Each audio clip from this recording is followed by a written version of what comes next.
Man, yesterday I had the honor and the privilege to run 4.2 miles with my wife.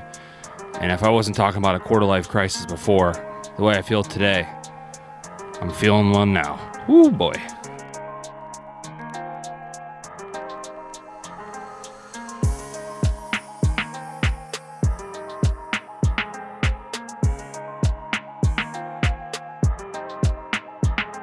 All right, happy Sunday to all you Sunday Scary fans out there. My name is Sean Nickel, coming to you live with episode 16 of Valley of the Sun, Sunday Scaries. Like I alluded to in the beginning, for Pat's Run, which is a charity out here in Arizona, normally they do a 4.2 mile run every year, but obviously with COVID-19, we weren't able to do that, so everyone was doing it virtually. And after not running for like 5 years, I got out there and ran 4.2 miles without stopping. And in the moment, you feel fine. Later on the day, you feel bad. The day after, you feel real bad. And that's me. I'm just hobbling around the house right now, which is cool. So today I get to cover something that was really cool. I was invited by some college students at Western Michigan University to speak via Zoom conference just about some of the stuff I've been covering content-wise. These specific students, it was like 10 to 15 fraternity brothers from Phi Gamma Delta, which is FIJI, which is a fraternity that I had the honor and privilege of being able to start at Western Michigan. And it was just kind of cool to stay super involved and to actually get to speak to them on more of a professional level of life after college. So we're going to go into some of just maybe the highlights of the questions that were asked. The talk itself was like an hour and a half long, and obviously that'd be one crazy podcast. So this is only going to be maybe 15 to 20 minutes of questions. So just some of the stuff that I thought was super impactful. I'll have a blog to drop after this as well. But it was just a really cool experience. I'm so happy I was able to do it. I hope you guys enjoy it, and I hope I get to do things like this in the future. And with that, we'll turn it over to the Zoom conference call, if you will. Yeah, so Clayton reached out to me. So first off, thank you. I enjoy still obviously being involved in everything, to say the least. It's kind of cool to see just how big the group's gotten and stuff like that. So the purpose of this is just to kind of share a little bit of life after college, and then just also kind of prepare for a few things that are most certainly going to happen to you. And I think that it's a unique perspective because I'm just currently going through everything. And a lot of times you'll hear from people that, are 40 or 45, they've already gone through a point in their life. And especially people that are like probably one generation above me, they just kind of just don't get the current landscape of how the world works and how we think. Like that's just, unfortunately, that's the truth. Clayton, I didn't know if there's anything in particular you wanted me to start off. I have like a bunch of stuff just prepared in case. I was just kind of thinking I didn't really have anything prepared, but just kind of like your journey, and you've talked a lot about like picking up new hobbies and the importance of doing like certain things and building things into your routine, and just like kind of talk through, or I guess elaborate on Yeah. the topics. For sure. So yeah, I got plenty of topics. When you start interviewing people every weekend, you start getting good at having topics. So I preface this by some of the stuff I'm going to talk about is going to apply to you, and some of it isn't. So some people are super ambitious, and some people see value in sitting in one place for a long time. So hopefully you guys get something from everything that we cover. So as you guys leave college, these next 3 to 4 years are like your peak grinding years. So what I mean by that is you are going to be able to work really long hours, not be tired, not burn out. Your body's just designed like that right now. Like you think about, your peak drinking years in college, like you hit 21, like you're like an all pro, like you can literally drink all day and all night. It's incredible. You can't do that at 29. I can promise you that. Maybe Evan will be able to, but I definitely cannot. So choose this next 3 to 4 years pretty wisely. Like if there's something that you want to go after and it's a career or a role that has really long hours, now is your chance to really tackle that and be okay about it. Because if you were to restart everything at 30 and then you take on a pretty demanding job, it's going to be really hard for you to kind of keep up with everybody. So whatever you choose, if these next 3 to 4 years, if it's a role that might have ridiculous hours, but the reward is there, that's something you want to be considering right now, because you only have a small window, just like your party window in college. Like you have a very small window that you have to chase after. So that's the first thing I would pass along to you guys. Like these next 3 to 4 years, like you can literally work 24 hours straight and not even bat an eye, but after a while it'll start to wear on you. So whatever you choose wisely. The next thing I would say is that over the next 5-ish years is your opportunity while you're in the professional world to start matching your passion. And I've talked about this before, but essentially you're going to figure out the things you like to do and the things you don't like to do, or like, whatever role you take on. And so I would just challenge you to figure out what you really like to do might be in your current company, might be in a different company, but find out what you like to do in the workforce and then really push to have a job that focuses on that. So if your passion is sales, you want to find a job but like there's certain parts of every company that you're going to like and certain parts that you're not going to like. So don't be afraid to take on a role that has more of what you like to do. It might not compensate you in the short term, but in the long term, you're going to feel better about your work and you'll be able to move up and move out to other companies. But you're going to want to take the things that you like over the next 5 years and then try and find a role that encompasses that. The worst thing you can do over the next 5 years is like literally hate your life and then just keep hating your life. And then eventually you have way more problems down the road than just hating your work because it spills over into everything. So take these next 5 years to really hone in on what you like to do and then find a role that has a majority of that. Like what I'm doing right now is super demanding and it's very rewarding and it's awesome, but there is other things that I like to do with my life. And so one thing that you have that a lot of people before you don't have is like you have access to some serious technology. When you have a job, like you can have a side hustle on the side that one day might be your full-time gig. And so when you're taking these peak grinding years, if you're working a job that maybe you work 10 hours a day and then you're focusing on something on the side for 3 to 4 hours, like the goal is over the next 5 to 10 years, you would take the thing you're doing on the side that you're truly passionate about and try and make that your full-time thing. Whether you're a business person, engineering, anything like that, like no matter what your major is, there's a lot of passions that people have. And the more you can consume your life with the things that you like to do versus like the things you don't like to do, the better your life is going to be. So the whole hobby thing is because one, you have to have something to look forward to because your work is going to get monotonous over time. But two, like the way I'm viewing it is I want to be doing the things I like to do more. So I'm trying to make my side hobbies over the next X amount of years like my full-time thing. Now, do I think I'm going to make it like as some big podcaster or YouTube star? No, I don't think that, but I'm currently going through this. You guys are about to go through this in like 5 years. So you're not really going to understand until you do sort of thing. But I want to kind of turn over to you guys, see if there's anything that came to your head after me just rambling there. I got something. Cool. How are you managing your time and not putting too much time into your side hobbies? Because the way that I look at it, like I'm a sales major and I'm going to go into a sales role, but there's obviously other stuff I want to pick up in hobbies. How are you managing doing both of them at the same time and not putting too much time into the side hobby, even though you may feel more passionate about the side hobby than your actual career path that you're on right now, like with Quicken? Yeah, so that's a good question. So when I first started, and when I first started at Quicken, I was in a mainly sales role too. Like that's what it is, So, I think the easiest way to answer that question is to really think about how you allocate your time towards everything. So everybody is a little bit different and everybody needs to decompress in a different way. So when your day is done, like when you get off of work, whether you get off of work at 5, 6, 7 o'clock, depending on your role, it's those next couple of hours of what you're doing. So the majority of people, they choose to watch TV or watch Netflix or Hulu, whatever it might be. And in the moment, that sounds like something you probably want to do because you want to decompress.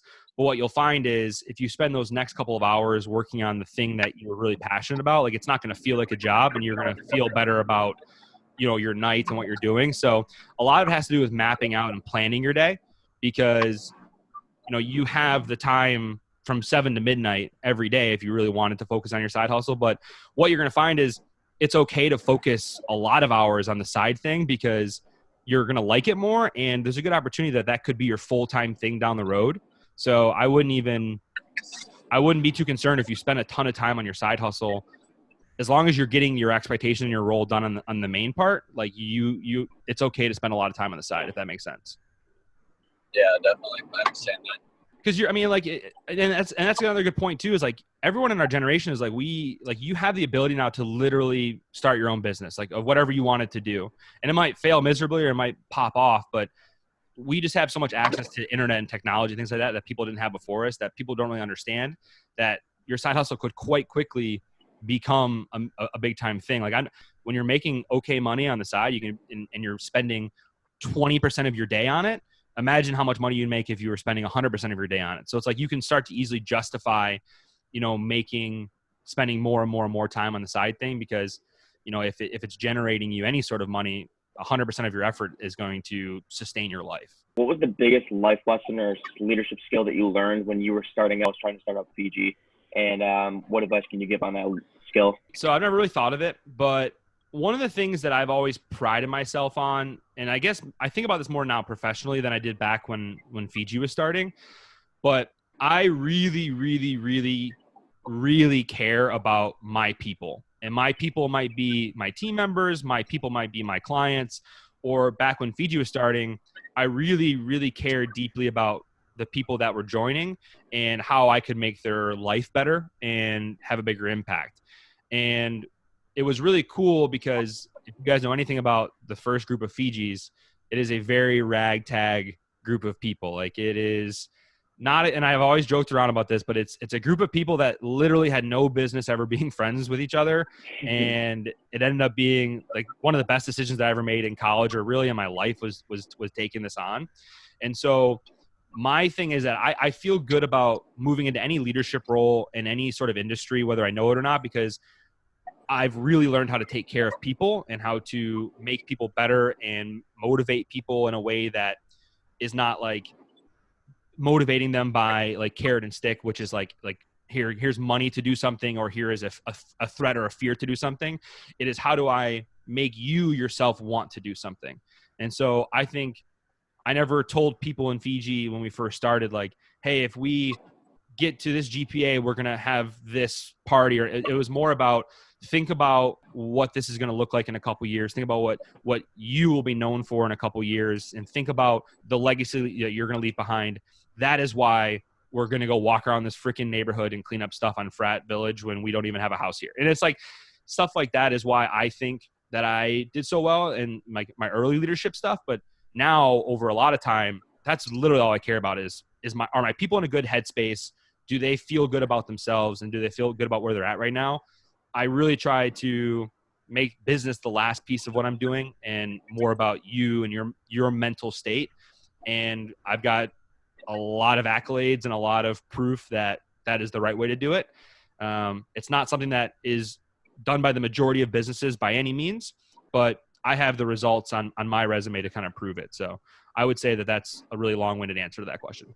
Just so you guys are all aware, because I interview people all the time to like come into a company. So I do a lot of interviewing and I do a lot of hiring. So one thing I'll pass along to you guys is, I think that probably 5 to 10 years ago, if you were at multiple jobs in a pretty short span, you were looked as like a job hopper and someone who, doesn't stick around or probably can't tough it out or whatever it is. The view on that has changed a little bit. So what I challenge all of you is you guys have a 3 to 5 year window whenever you join a company to make some decisions. So after like year 3, if you feel like where you're at isn't what you want to be doing long term, you can feel confident searching for a new role, getting a new role, and having people view you as not a job hopper or someone who can't stick it out. Like after like 3 years, like it's kind of a solid base. And after 3 years is normally when you'll know very quickly, not very quickly, it's like 3 years, but you'll know in 3 years whether or not this is the thing for you. And if you stay around for 5 years, that probably means that you are going to be with this company for a very long time, like a long-term role, or you're just stuck and you're afraid to move on. So that's kind of like your gap. Like you have a 3 to 5 year window, and you can kind of treat all these businesses as a tryout. Like the businesses are lucky to have you, not vice versa. Like you're not lucky to work for a company. The company's lucky to have you. If you're like a really good team member specifically, like they're the ones that will miss out if you leave. And it's not like you should never feel like gracious that you're working somewhere. Like they're lucky to have you. And I think that we get that twisted a lot, and we're afraid to leave because we think we have this awesome opportunity, or we think that we owe it to somebody to stay or something like that. Like after 3 to 5 years, like you have the right to start making some moves, and you'll never be frowned upon when you're interviewing with other companies and things like that. Like people understand nowadays that you don't just stick with the same thing for 20, 30 years like our parents did. So that's one thing I wanted to cover with you guys is after 3 years, if you don't like what you're doing, don't let that continue for another 2 to 5 years, and then you're stuck. And then the next thing you know, you have way more problems than your job fulfillment, because it's always going to spill over to your relationships, your family, your kids. Like, so you every 3 years is like a tryout for you to decide if you want to stick with that company. So I would advise you on that. I have a quick question on that, Sean, actually. Sure. Yeah. One of me and Clayton's professors last semester, he had mentioned that jumping around from company to company in like a couple of years might look like you have baggage. Is that true? And this is a good example of what is actually happening in the world and what's happened in the past. So people, if you're a professor, you've been in the game for a very long time. So for a really long time, people that move from job to job, that's exactly what you were viewed as. You were viewed as having baggage. The difference now is when I'm interviewing someone, and let's say they've been with the company for, even if it's just a year, and they're interviewing a role with me, when I'm having those questions, I'm trying to figure out why they're leaving their current company. Because I know for a fact that there's a lot of really shitty companies out there. Like there's a lot of really bad companies. Now they might look cool or they might look like they're awesome, but I know for a fact that there's a lot of bad companies. There's a lot of bad leaders, and there's a lot of bad cultures out there. So if I'm talking to someone and the reason for them leaving is because they didn't see growth in their career, if they're leaving because they didn't like the culture of a company, if they're leaving because they need more of a challenge, then those are the people that I'm perfectly fine hiring on the spot if it's been 6 months or a year. If you're leaving and you are giving me some story about how you had an argument with your boss, or you didn't like the comp plan, or it was too hard, like those are, I'm not going to be hiring you no matter how many years you've been. Like, so it's more about why you're choosing to move on. And if you're in a spot where like there's no growth that's available for you, then don't be afraid. There's no point in sticking it out if you can't keep like moving to where you want to move. Now, I'm not saying that means you got to be the CEO in like year 2, but if you're working for a company where, they haven't promoted somebody since 1995, you probably should move somewhere else if your desire, your ambition is to move up in the world. Okay, gotcha. One thing that I would encourage you all is to not be afraid to spend your money. So over the next 5-ish years, you're going to, for the first time in your life, like have some serious paychecks coming in. And for a college student, for most people, a serious paycheck is like if you make $20,000 a year, like it's going to be serious. Like it's going to be a lot different than what you're used to. And so there's a couple of different philosophies and ways to look at things. So what I would encourage you is, yes, you are going to want to save money. Yes, you're going to want to invest, all that stuff. But I don't want you guys to feel like you need to spend like literally the peak years of your life just pinching all of your pennies away, saving everything, hoping that in 20, 30 years, you're going to be a millionaire, because you have a lot of odds that are stacked against you that that's not going to be the case. So when I say spend your money, I'm not saying go buy a Rolex or go buy a BMW or go buy something like materialistic. I'm saying don't be afraid to spend your money on like experiences. So I know there's a couple people in here that have studied abroad. So once you study abroad one time, you're going to want to continue to do it forever. That's just naturally what it is. So if you're going to spend your money on experiences and be okay with that. Because the one thing you're going to find over the next 5 to 10 years, specifically as you're young and you're moving into everything, is you're going to run out of money a lot. And then all of a sudden money's just going to appear again. And it's going to be stressful. And all of a sudden you're like, oh shit, like I have money. It's going to be kind of weird how it works.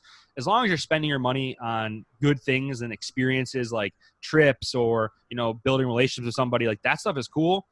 You're going to find out, like, and this is something I know from experience.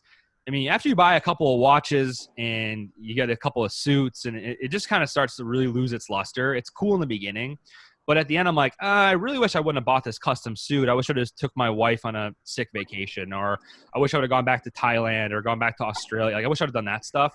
So don't be afraid to spend your money, because money's always going to be there. It just naturally is. Like that's just how life is. especially people that are going to be coming out of college and, that are ambitious. Like, you're going to always have your ability to get money. So don't be afraid of losing it if it's for the right things. Don't go broke buying a Rolex and buying a custom suit, because people are going to see right through that. And people don't look at you in the workforce like they used to back in the day. Like, oh, that guy's like dressed in a sick suit, he must be like a badass. Like, most people are like, this guy's probably overcompensating for something. So just spend your money wisely, but don't be afraid to spend it. Don't judge your life based on your W-2. That's something that early on, like, that's what I thought about a lot. Like, oh, every year I'm making more and more and more money. But you start to realize that and it's so cliche about like, there's more important stuff than money, all that stuff, that you can make really good money and have happiness and enjoyment in your life if you're matching your role up with what you want to do. And that's why the side hustle thing is so cool, because I mean, there's legit 20 or 30 different ways that if you grind your ass off, you can make $100,000 online doing dumb shit on the internet. Like, you can do like different types of affiliate marketing. You can do all these like online scams you see on TikTok and shit. Like, people really do it. Like, it's like, there's people making real money doing it. So if you really truly wanted to, like, you could do a side hustle and make, perfectly good money. But long term, you don't judge your life based on your W-2. My W-2 has gone up every year since I've left college. And there are years where like, I felt really good. And there are years I'm like, do I really want to be doing this forever? So it's got nothing to do with the money side of things. Money always helps, but I'm learning right now in the middle of my quarter life crisis that money is literally not everything. And then there are things that I want to do that are going to be more fulfilling to me. That is probably going to involve me taking a major pay cut, but I've justified that in my head and I'm okay with that. So you will figure that out too as you go through, and be very cautious of who you're choosing to work for, and do they have a good culture? Because it's going to mess with your head if you join a very toxic environment, and that's hard to get out of when you join it. So just keep that in mind too. I don't think there's anything else I want to cover with you guys. I got a question. Yeah, perfect. Why do you say that you're going through a quarter life crisis? Is that like something just like related to personal, or is that just like where you are in life? Like, I don't know. Why do you say that? Because usually when people think of a quarter life crisis, it's not really a good thing. I don't really think that's what you mean exactly. But what do you mean by that? Yeah, I don't think the quarter life crisis is a bad thing, but it is a very real thing that happens to people right now in their late 20s, early 30s. When you hit your quarter life crisis, it's more about, am I really wanting to do this role, this job, this situation I'm in for the rest of my life? You think about these movies in the midlife crisis, like dad ran off with an 18-year-old and bought a Mustang because he's viewing his mortality as, oh shit, like my life is almost over. And on a quarter life crisis, I think it's more about, do I want to be doing this forever? Am I going to be happy doing this forever? And the answer to those questions are probably no right now for me. And so I'm figuring out what my next step is. And it's kind of similar for a lot of people. Like, a lot of people, when they hit these 20s and 30s, is like they get a lot of emotions for the first time, specifically like anxiety. Like, you feel anxiety for the first time because you're sitting and looking, going, am I really going to do this forever? Like, is this what I was put on this earth to do? And for people in our generation, we think about that a lot because of how many choices we truly have. You don't have to be working for Tesla designing automated vehicles. You don't have to be working for Google creating robots that are gonna rule the world, whatever it might be. Like, you just have to find a role that has purpose, and if you have that, you're not going to really experience a quarter life crisis. So, long-winded answer again, but for me, I'm looking at my life going, is this what I was put on the earth to do? Is this what I enjoy doing? And that is what kind of started this whole quarter. I mean, that's honestly why I moved to Arizona. Like, I woke up one day, I'm like, I can't be in Michigan anymore. I can't do this. I need to have a change. I either have to like quit my job or I have to move across the country and do something crazy. I just so happened to move across the country and did something crazy. Once again, I want to thank the boys over there at FIJI at Western Michigan University for the opportunity to speak. I hope that at least one thing was a takeaway for you of the hour and a half that we talked. And again, it was just, I was almost more appreciative of the experience than they probably were of me being there to talk. So it really does mean the world to me to still be this involved, 7 years removed from college. And still having an impact that I hope. With that being said, next week, I'm hoping to do something a little bit different. It is actually going to be the weekend of my wedding anniversary with my wife, Christine. Normally, we would be in New York City for this to enjoy things like the the NFL draft, a couple Broadway shows, just touring all across NYC, and we're gonna have to do something a little bit different this year. But I'm hoping that next week the content is good, and then I have 3 or 4 guests already lined up for the weeks to follow. So I'm very excited about that. People wanting just to come talk about their experience and what they're doing, and I'm just hoping to just find as much value as possible and give it all to all of you. So again, I want to thank everybody for tuning in. I'm just trying to make the most out of my, my staycation, if you will, my stay at home, my shelter in place, and I hope you are all too. But again, stay healthy, stay distanced, and welcome to the Valley of the Sun.